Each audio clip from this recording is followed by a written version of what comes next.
You've only got to listen to the leaked communications between the French Navy and the border police of Britain.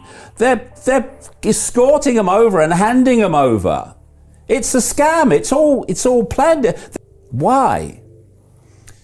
Because you've got the wokers saying they're refugees. Refugees, welcome. Yeah, but they're not overwhelmingly.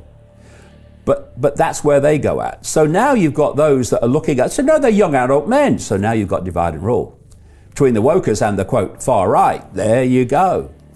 And then, people are looking at the putting up in hotels and the money that's given to them and all that stuff. And they become resentful.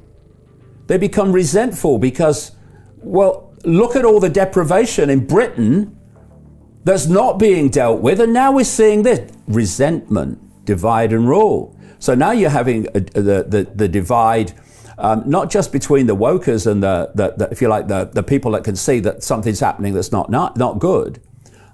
You've got now the divide and rule between those that can see it and don't want it, and the people coming in.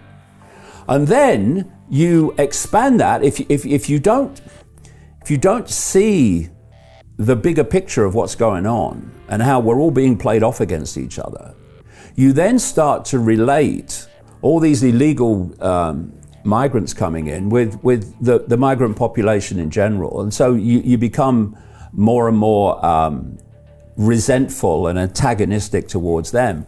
And you have got exactly what all this is about: turning the population against itself. And I'll say this to the migrants coming in illegally, and to people that support all this. Perhaps you first of all explain how basic services are going to survive. Our so-called education, how hospitals and what are going to survive when there's an endless increase in demand because of what's going on.